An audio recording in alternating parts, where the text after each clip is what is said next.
tayo kung mag-spray mga idol. Sitaw po itong ating inuna mga idol mag-spray.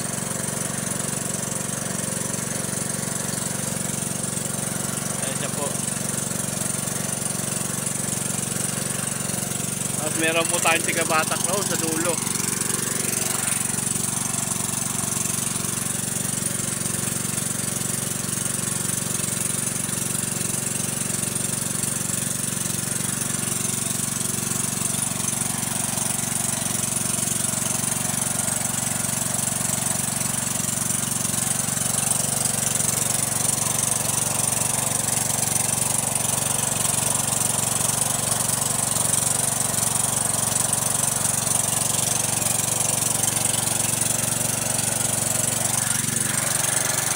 Yan po yung may tagabatak po tayo ng hose. Kasi mahaba po, isang 100 meters po yung gamit nating hose mga idol.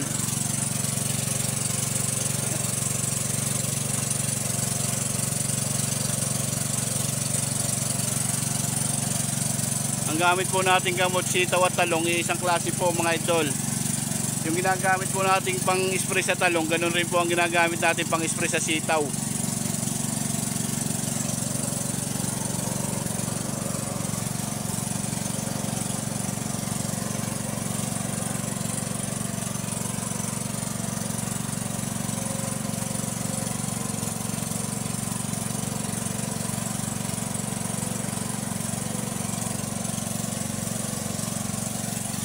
Yan po yung ating makina mga idol.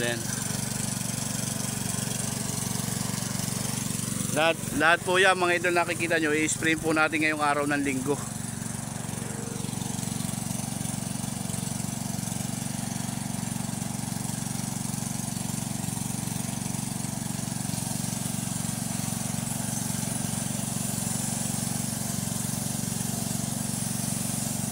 Ganyan po kami kung mag-spray mga idol.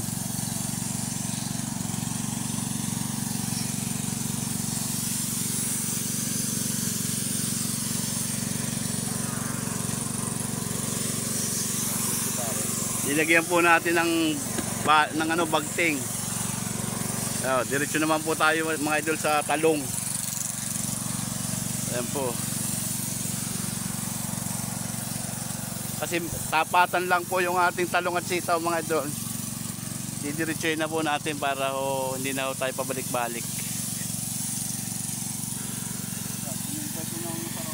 Yan, tanyo itsura mga idol ng binumba sa ramo. Kahit umuulan yan, nagbumba po tayo sa ramo. Yan, effective. Yan, yung isa po nagbabatak mga idol ng hose. Tapos tayo naman po cameraman mga idol.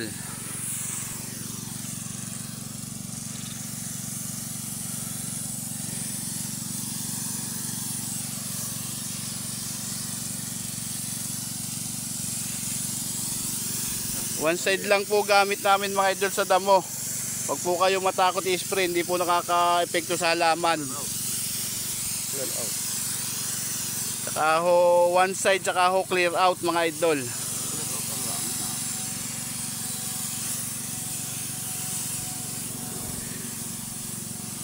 Ang pagtitimpla po ng saramo mga idol, nilalagyan po namin ng pataba. Urea. Para ho mabilis mamatay ang damo. Clear out po ang gamit natin mga idol. 1 litro po, 1 drum na malaki kung kami magtimpla ng clear out ng para sa damo. 1 drum na malaki na po yun, 1 litro. Ayan po yung resulta mga idol. Adilaw na po.